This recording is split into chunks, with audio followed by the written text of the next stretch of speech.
오늘 본문의 내용은 어떤 사람이 자신의 재산을 종들에게 맡기고 먼 타국에 갔다가 돌아온다라고 하는 이야기입니다. 여기서 타국에 갔다가 돌아오기까지의 기간을 두고 신학자들이 만든 용어가 하나 있는데 중간기다 이렇게 말을 하고 있습니다. 영어로 말하면 인터림이라고 말하는데 영구적인 것이 나올 때까지 존속시키기 위한 중간의 그 무엇이라는 말이 인터림, 중간기라는 의미입니다. 예수님의 승천에서 재림까지의 기간으로 지금 우리가 살고 있는 바로 현재의 시간을 이 중간기, 인터림이다 이렇게 말을 할 수가 있습니다. 이 시간은 사명의 시간이고 또 선교의 기간이고 또한 성령께서 역사하는 기간이기 때문에 성령의 기간이다 그렇게도 말씀을 드릴 수가 있습니다. 교회를 통하여 성령의 공급하신 사랑과 은혜의 기간인 이 중간기를 통해서 하나님이 오늘 우리에게 주신 이 메시지가 무엇일까? 베드로후서 3장 9절에 보면 이런 말씀이 있습니다. 주의 약속은 어떤 이들이 더디다고 생각하는 것 같이 더딘 것이 아니라 오직 주께서는 너희를 대하여 오래 참으사 아무도 멸망하지 아니하고 다 회개하기에 이르기를 원하시느니라 라고 말씀하고 있습니다. 바로 이 베드로후서 3장 9절의 이 말씀이 중간기를 맞이하는 우리에게 주시는 위로의 말씀이기도 합니다.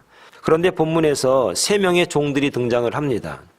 어떤 사람이 자기가 평생 모은 전 재산을 3명의 종에게 맡기고 먼 타국으로 간다는 스토리입니다. 그 종들의 재능에 따라서 각각 5달란트, 2달란트, 1달란트를 주었습니다.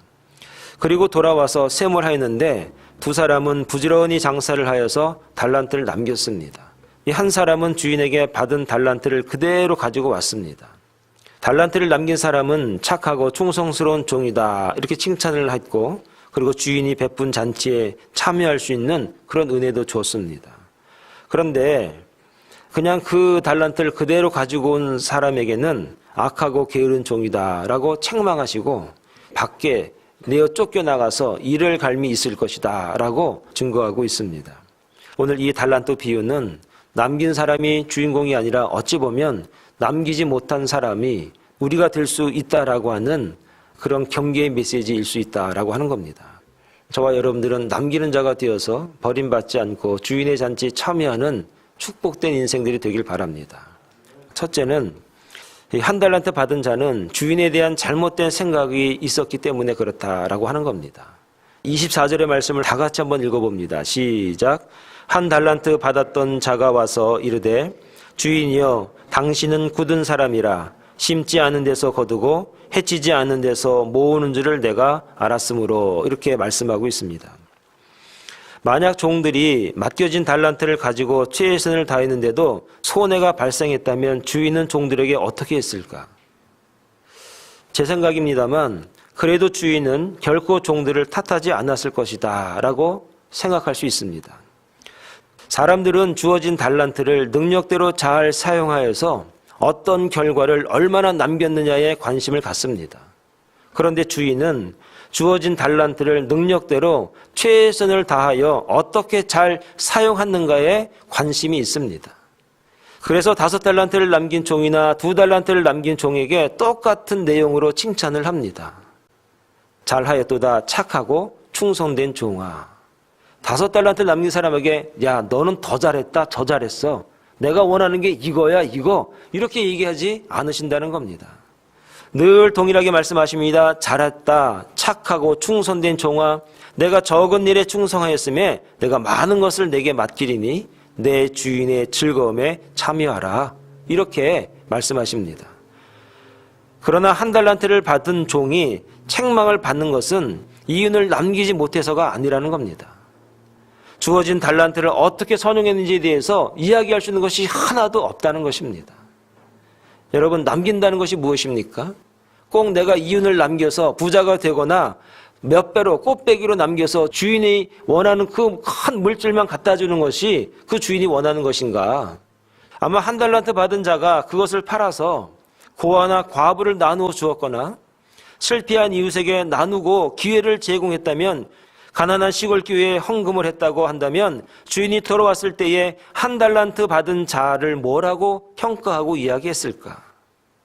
아마 이랬을 것 같아요. 너는 내가 아는 대로 마음이 착하고 정이 많구나. 너는 불쌍한 사람들을 잘 돌보고 그들 마음을 잘 이해해 주는구나. 너는 천상 목회자다. 너는 천상 사회사업가다. 이러지 않았을까요? 너희 그 좋은 마음, 나누고자 하는 그 마음, 선한 그 마음을 잘 활용하고 선용해서 많은 사람을 또 나눠주고 또 나눠주고 또 나눠줘서 정말 그들을 기쁘게 하는데 내가 너를 힘껏 돕겠다. 이러지 않겠어요? 오늘 본문에 나와 있는 한 달란트 받은 사람이 이런 주인의 마음을 잘 몰랐던 것 같아요. 수년 동안, 수십 년 동안 함께 지내고 함께 일했지만 원래 가지고 있는 주인의 그 마음을 모르지 않았을까 하는 생각을 하게 됩니다. 본문에 나와 있는 주인은 좀 특별한 분입니다. 첫 번째로 보면은 종들을 자식처럼 사랑하고 신뢰했다는 것을 말씀을 통해서 우리가 알 수 있습니다.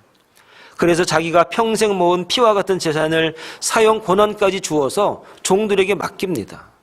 심지어 그들이 장사하여 이득을 남겼을 때 그 남긴 것은 물론이고 본전까지도 몽땅 줍니다. 결국 자신을 위해서가 아니라 종들을 위해서 달란트를 맡긴 것이다 라고 하는 겁니다. 이게 주인의 마음입니다. 이게 바로 하나님의 마음이라는 겁니다. 두 번째는 이 주인은 종들을 누구보다도 잘 알고 있었다는 겁니다. 평소 종들을 유심히 관찰하고 나름대로 그들의 크기를 알고 있었던 겁니다. 그래서 15절에 보니까 각각 그 재능대로라는 말이 있습니다. 한 종에게는 5개 정도 주면 되고 한 종에는 2개면 딱 맞고 한 종은 하나면 충분하다. 각각 그 재능대로 나눠준 겁니다. 이는 감당할 수 있을 만큼 맡겼다는 의미입니다. 저는 사실 이 부분이 너무나 마음에 들고 좋습니다. 하나님이 어떤 분인가? 능력도 없는데 큰 짐을 맡겨서 해봐. 왜 좋은 일인데 못해? 이런 분이 아니라는 겁니다.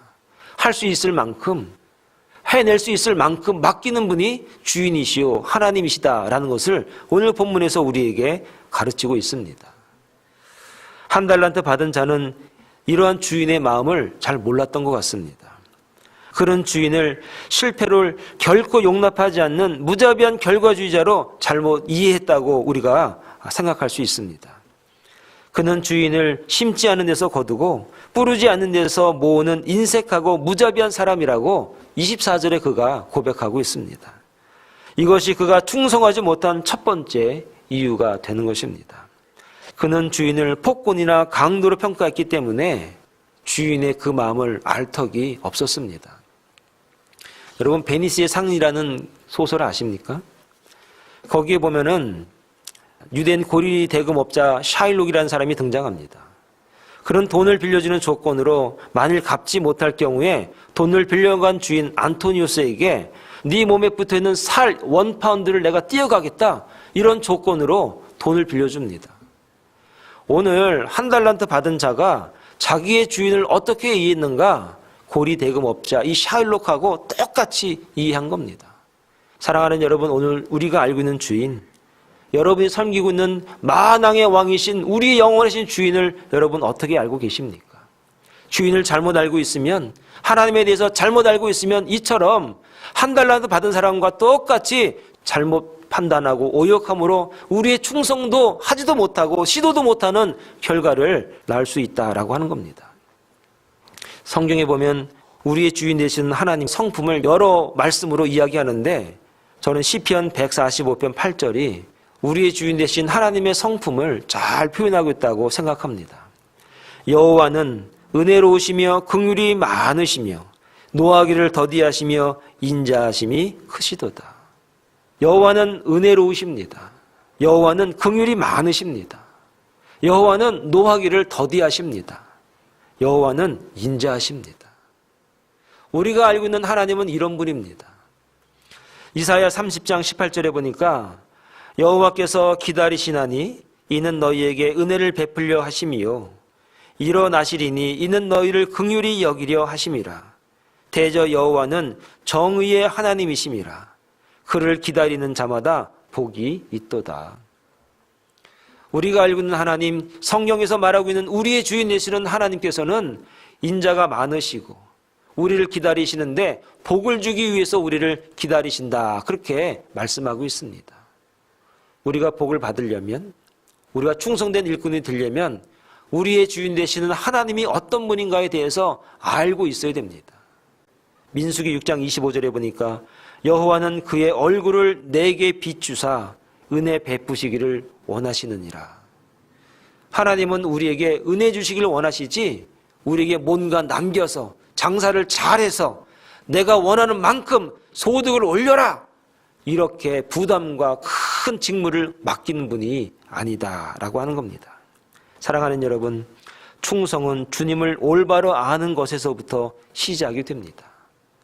우리가 지금까지 알고 있었던 주님에 대해서 잘못 알고 있고 두려운 하나님, 무서운 하나님, 우리를 심판하시는 하나님이 아니라 은혜를 주시고 긍휼하시고 노하기를 더디하시고 인자가 크신 하나님, 나를 기다리시는데 복을 주기 위해서 지금까지 인내하시고 참아오시는 하나님이라는 것을 알고 있다면 우리의 충성은 이제 시작할 수 있다는 사실을 여러분 믿을 수 있기를 바라겠습니다.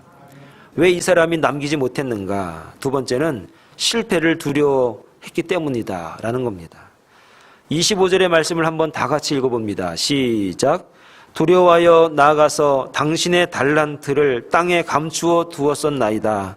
보소서 당신의 것을 가지셨나이다. 여러분, 심리학자 중에서 하드필드라는 사람이 있는데 그 사람이 이런 말을 한 적이 있습니다. 난 할 수 있어. 난 뭐든지 해낼 거야 라는 자신감을 가진 사람은 자기의 능력의 500%를 발휘할 수 있다고 합니다. 반대로 나는 못해, 나는 불량품이야, 나는 할 수 없어 이렇게 생각하는 사람은 자신이 가지고 있는 능력의 30%도 발휘하지 못한다고 합니다. 그러니까 여기서 말하는 얘기가 무엇입니까? 우리가 어떤 마음을 가지고 있느냐에 따라서 실패할 수 있고 아니면 성공할 수 있는데 성공도 우리가 원하는 것보다도 5배 이상을 더 성공을 시킬 수 있다라고 하는 겁니다. 그런데 우리의 마음이 그러지 못할 때는 정말 실패도 그런 실패도 없습니다. 한 달란트 맡은 종이 자신의 달란트를 선용하지 않고 땅에 묻어둔 또 하나의 이유가 바로 여기 있는데 실패에 대한 두려움 때문이다 라고 25절에 말하고 있습니다. 25절 서두에 뭐라고 말합니까? 두려워하여 당신의 달란트를 땅에 감추어 두었나이다. 뭐가 두렵습니까?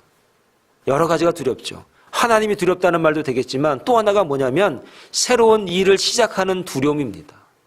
혹시 내가 투자를 잘못해서 잃어버리면 어떡하지? 혹시 내가 일을 잘못해서 사기라도 당하면 어떡하지? 라고 하는 두려움입니다. 걱정입니다. 그러니까 잃어버릴까봐, 없어질까봐 오돌돌 떨면서 어떻게 못하니까 묻어두자. 아무도 모르게 묻어주고 주인이 오면 그때 꺼내주자. 이 생각을 그가 최고로 생각을 해낸 것입니다. 여러분, 긍정의 힘이라는 책이 있습니다. 이 책을 쓴 분이 조엘 오스틴이라고 하는 목사님입니다. 이분에 대한 평가가 다양하긴 하지만 그 책을 읽어보면 우리의 마음속에 정말 긍정할 수 있는 믿음만 있으면 성공할 수 있다라고 하는 긍정의 마인드는 분명히 우리가 가질 수 있습니다. 여러분, 지금까지 우리들이 실패의 원인을 찾아보면 부정적인 생각이 시도도 해보지 못하게 하는 경우가 우리에게 얼마나 많았습니까? 사랑하는 여러분, 시도해보시기 바랍니다. 실패도 해보시기 바랍니다. 한국에서 가장 큰 기업을 한 사람 중에 한 분인데 정주영 회장이라는 분이 있습니다. 이분의 일대기가 참 재미있는 스토리가 많은데 여러분, 한국의 댐 중에서 가장 큰 댐이 춘천에 있는 소양강 댐입니다. 그 담수량이 얼마나 크냐면 29억 톤이나 된다고 합니다.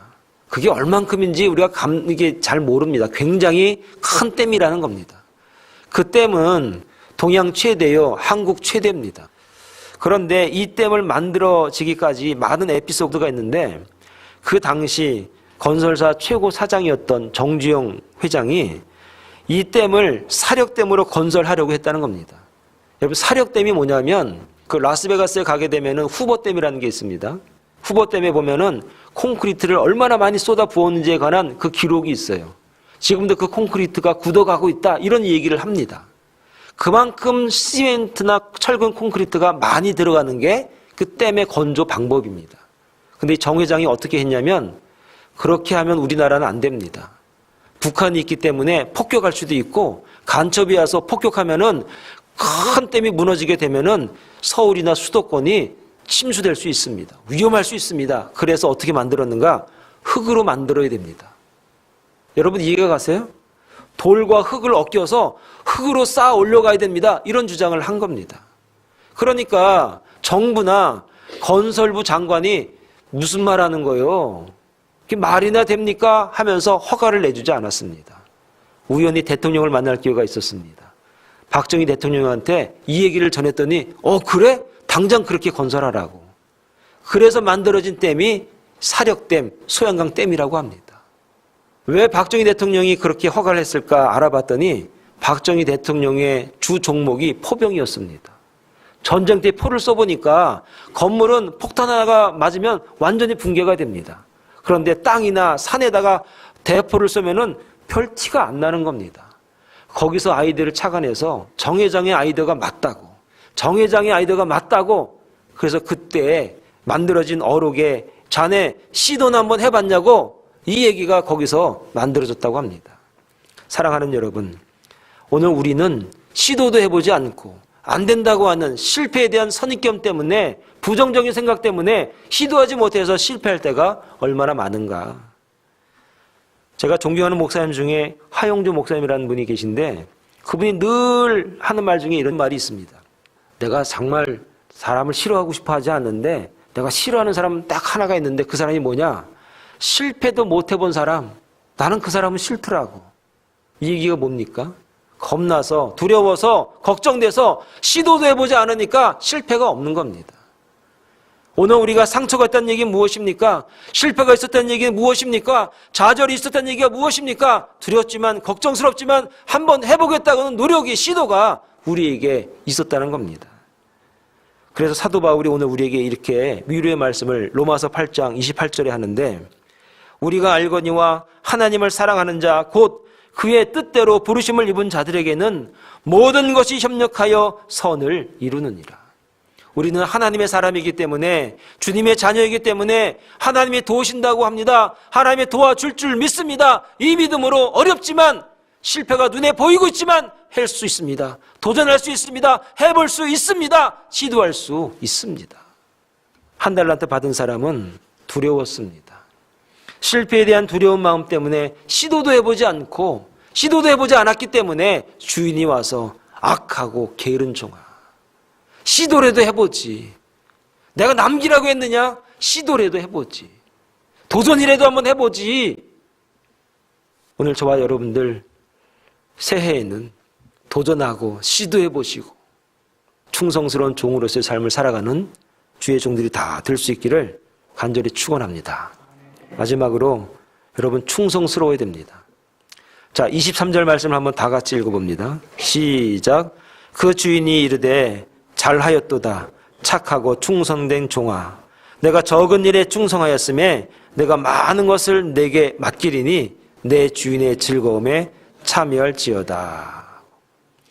충성이라는 단어를 사전에서 찾아보면 뭐라고 나오냐면 참 마음에서 우러나는 정성을 충성이다 그렇게 말합니다. 여러분 존 아치볼드라는 사람 아십니까? 록펠러의 정기에 나오는 그 하나의 인물인데 록펠러가 경영하는 석유회사가 스탠다드 오일이라는 회사입니다. 1870년도에 만들어져 가지고 1911년도에 나라가 독점이라고 해가지고 다 나눠버렸습니다. 그래서 여러분이 잘 알고 있는 쉐브론, 모빌 이런 것들이 나눠지게 된 게 1911년입니다. 그 전에는 스탠다드 오일이 다 가지고 있었습니다. 그래 얼마나 록펠러가 부자였겠습니까? 그 스탠다드 오일의 말단 사원 이름이 존 아치볼드라는 사람인데 이 사람이 출장을 가게 되면은 호텔에서 숙박부에 자기 이름을 쓰는데 이름을 쓴 다음에 그 밑에다 꼭 쓰는 내용이 하나 있는데 그게 무엇이냐? 한 통에 $4 스탠다드 오일 꼭 그렇게 쓰는 거예요. 다음 날에도 일을 마치고 호텔에 들어오면 자기 존 아치볼드라는 이름을 쓰고 그 밑에다가 한 통에 $4 스탠다드 오일 꼭 그렇게 쓰고 호텔로 들어가는 거예요. 하루는 너무 바빠가지고 자기 이름만 쓰고 들어왔어요. 근데 자다가 갑자기 생각이 난 거야.